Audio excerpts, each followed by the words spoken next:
Alright, so apparently this week, everybody just decided to jump out the gate and say anything. And I'm here for it. We got a new thread on the female characters of the verse. He says, I challenge you to name a Japanese author that has written better female characters than Nasu. And then of course you can see here that he's made a collage of just some of the examples to name a few. Kinoko Nasu is the GOAT at writing good female characters. By the way, if you haven't already, make sure you guys sign up for the Patreon. You get access to early content and priority on your request. To start things off, this is an interesting topic because we usually highlight the females on the channel exclusively, but it's rare for us to do it all together. And when you look across the map, I'm not gonna lie, he might be onto something. He might be cooking. Now, at face value, it sounds insane. It's like, whoa, wait, there's so many different creators to go through. How could you possibly say that? But when you think about just how many female characters he has, then it starts to make a lot of sense. And of course, he means this collectively, as in all the females, not just a couple here and there. So for the first comment,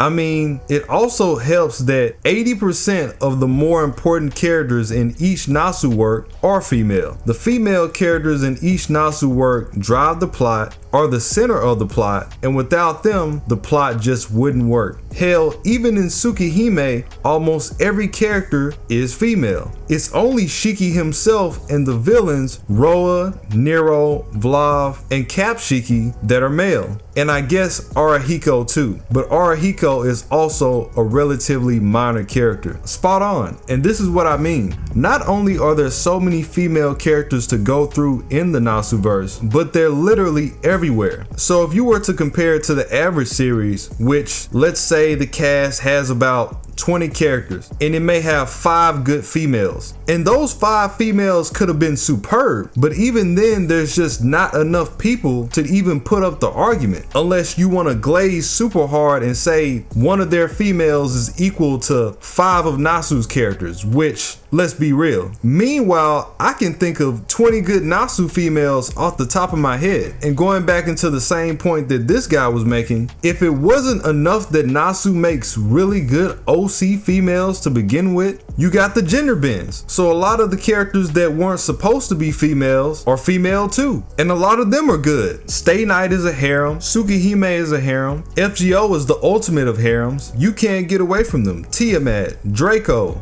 Ibuki, Da Vinci. I mean, if we just use LB6 alone, nearly everybody on that lineup is a good character. Morgan, Castoria, Barges, Sith, Melusine. Just LB6 alone might crush the cast of most animes right off the bat. Just right off the bat. That's one chapter out of FGO and there's still a plethora to go through. If you want to be real, if we're going character for character, there's only a certain number of series that even has the roster to even be taken into consideration. One off the top of my head, maybe Gundam. I haven't seen every Gundam, but I know there's a lot of installments. But it has to be something of that caliber to even match the numbers. Here's another one. I don't know if he's the GOAT for that, but his female cast is always well written, interesting, and well developed. And he even gave justice to some cliche girls and gave them good character. So yeah, he is one of my favorite writers for his characters. Even characters that I'm not a fan of are well written. And that says a lot. And that really, to me, speaks a lot to how good the character is. It's impressive to give credit to a character that you like,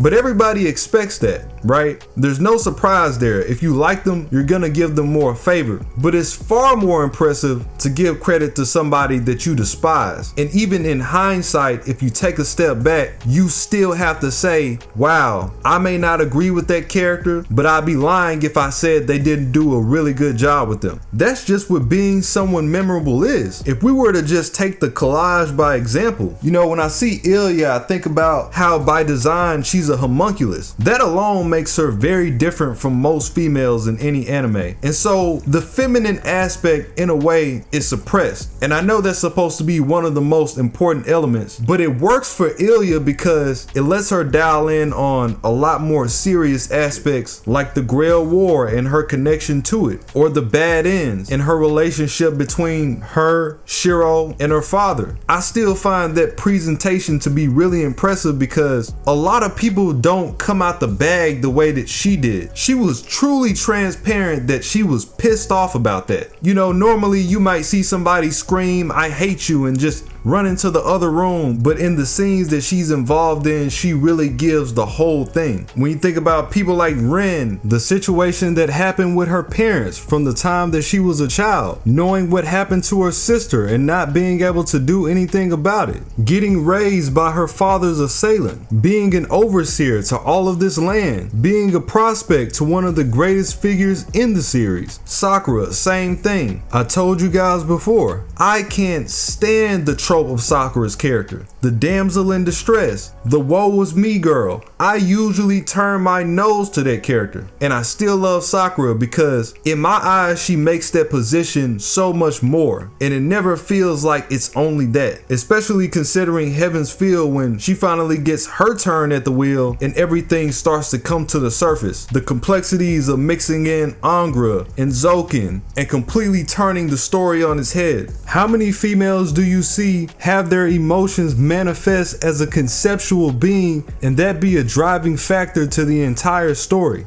Not many. And I'm just being brief, this is only 9 characters. There's so many more to go through. Archwade and her being a protector of the entire planet, an extension of the planet itself, a progenitor to the race of vampires. Saber, how many females do you get to see play the role of being a ruler and forfeit their soul in the afterlife just to make good on their past? Introducing the dynamic of being an altar. Ryogi, I just did a whole video about her and the internal strife that she has to go through on an existential level. Not only does that concept not get addressed often, but it never gets addressed out of order the way that hers was. It's usually in the seat of a male, and this doesn't even include her having all the power in her hands with the mystic eyes of death. I'm not even through these all the way, and just these characters alone would give people trouble. I've seen a nice chunk of anime, and while I do like certain female characters here and there from different casts, it's still not enough. Honestly, Nasu's works might be the biggest proof that you can add in fan service in your works and still write good female characters. And going back to the original novels, for all the jokes that people made about it being an eroge, one thing that you usually never heard people say is that they were bad characters. You may hear it's an eroge, it's too wordy, it doesn't focus on certain characters enough, but what you usually don't hear is the character themselves being bad at their core. You think about Hollow Ataraxia, Karin, great character, Bazette. Honestly, the more that I look at this post, it's not even fair to compare Nasu's females to theirs because he actually wrote them out. Right? Remember, this is a novel writer, so you're comparing females that more than likely don't have much to them to begin with. They may be decent, but even if they were good, they would only be so good because they might just lack the depth behind them that Nasu was able to give in his stories, and they're being adapted from mangas where it's a lot of show don't tell. That can only go so far, and then the audience decides the rest. As a matter of fact, if we just take Stay Night alone, there's not a single female character I don't like, which is insane. Now there are some that I like less than others, but just don't like them at all. I just despise seeing them? Not really, but as you can see, that's why I enjoy the series so much. Akiha from Tsukihime and her having this split side and these things that she has to deal with that are right under her nose, and she can't do anything about it but just live with it. That dealing with Hisui and Kohaku, or Shiki, her being a mixed blood. CL, come on man, how many female characters are comparing to CL where they're a part of this faction that's one of the most interesting parts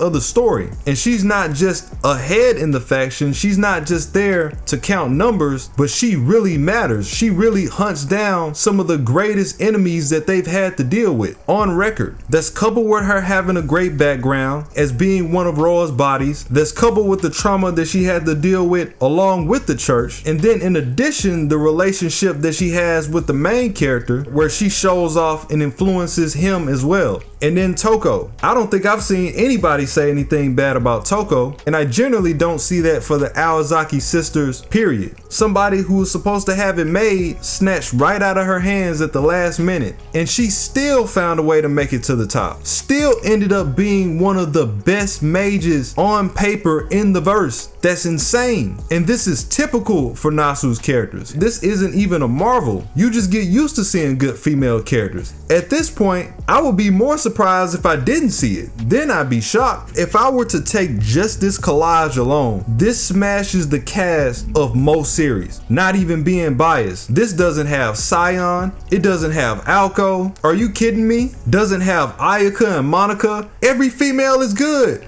Doesn't have Luvia, Alice. These are good characters. They really have no idea. From the outside looking in, you might think this statement is insane, but for the people that know, I'm just saying, you got a lot to deal with. I already said LB6 would clap alone. Just think if we added everybody else. Here's another one. I like Umineko's female cast more, maybe Nisio, but I need to read more of his works to be sure. That's another thing. The only people that would really even be able to dive into that discussion would also have to be a huge fan of both, whatever author they decide to put against him, and also read majority of Nasu's work, which is a lot of content. You can't just only watch Fate Stay Night and say that he doesn't make the cut. Taiga's not on here. Taiga doesn't even do anything and she's a great character. On top of them already being good characters, from a background's perspective, they hold a lot of weight in terms of power and influence in the story. They're not just there to sit on the wall and wait for somebody to save them majority of the time. Sakura is maybe one of the only ones, and that's on purpose. And then even that gets rectified when you see renditions like Extra and you see BB going in with concepts like the Sakura 5. Here's another one.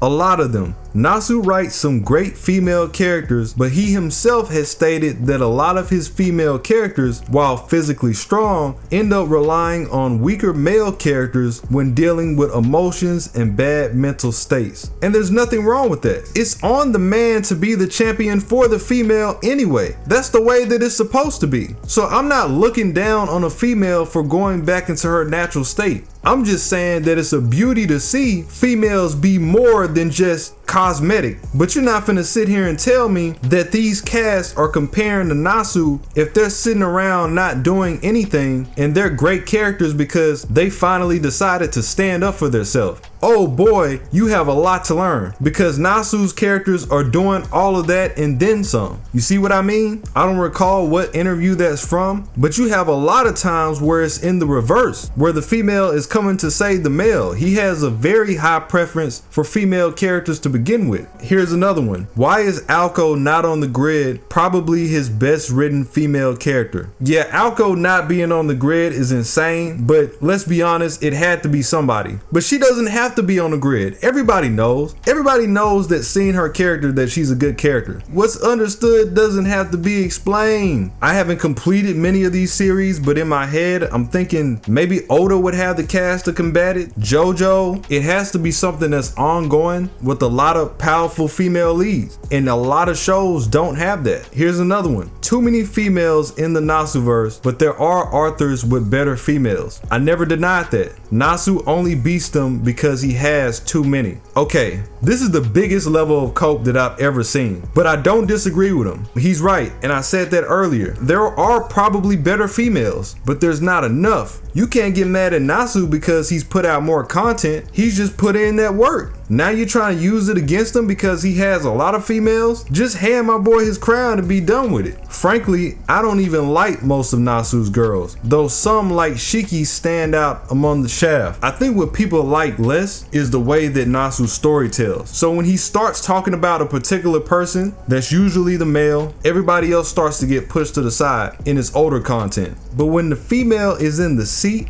like Alko or Shiki, as he just mentioned, you can't say it's not good. Here's another one. Other than Artoria, I feel that these are great characters who happen to be female. Okay, first of all, don't ever disrespect Artoria like that in your life. You will get suplexed. Peachman Drake 954. I will take you to Suplex City if you disrespect Saber like that again. I just want to get that out the way first, which is the right way to do it in general. But I'm not sure if it really pushes the envelope in writing female characters where their identity as female is relevant to the story. I will give him that. And that's what I love the most. I hate to say it, but his female characters isn't so in tune with them being female. It's just being a good character. And I feel like that's okay. Now, I'm sure there's other people that can write better feminine characters by far that play that role, but I find that in most cases, that's still being hard to surmount just being a good character in general, regardless of the sex. You could change the sex and they'd still be great characters. Here's another one. It's not hard to list other series with great female characters, but agreed that Nasu has written some real legendary ones. And that's the thing, you're arguing two different points. He's just saying he's the GOAT, mainly because there's so many to go against. And again, even on a quality level, if you were to throw another Arthur into the ring that had way less characters, you would have to say each one of his females, the best ones, are worth at least 5 to 10 of his characters, because that's just how many you're going against. And his characters are quality too. It's not as if they lack quality because he has more of them. He's just been in the game for a long time. Apart from Ren, Akiha, and CL, all of them are mid as far as character themselves go. Also, for a Japanese work with better written female characters, there are many. Again, that's not the argument. It's not if there's better females. That part is obvious. Can they match him? Is the question. And if they can't, then what are we talking about? Velvet Crow from Tales of Berseria, Violet from Violet Evergarden, Makoto from Ghost in the Shell. A lot of characters from the Monogatari series. Okay, you name 3 people. You name one person from each cast. That's the exact point that he's making, and you missed it. Now, I haven't seen the Monogatari series. I still want to watch that, but I'm pretty sure that is a heavy cast. And in the thread, you do have a lot of Arthurs that people are recommending. You guys can throw yours in as well. The Arthur of Re:Zero, the Arthur of Full Metal Alchemist. Love that series. I wouldn't argue there. Somebody threw in Narita, and considering what he's doing with Strange Fate, the proof speaks for itself. Somebody else threw in the Arthur of Violet Evergarden. There's a lot of people to consider. Can they step into the ring with the champ? I don't know, man. If you were to ask the same question about males, it would probably be a completely different conversation. But he does his women more than fair. You might try to change the narrative to, oh, well, they're not good female characters because they're female. They're just good characters that happen to be women. But you can't hold that against them because, one, that's never what he tried to prioritize. And 2, it's easy to say that when most of these characters that will combat him are probably gonna come from series where there isn't much going on anyway. So it's like, yeah, of course you would say that because she has nothing else to deal with but being female. While his characters, again, have to deal with that and more.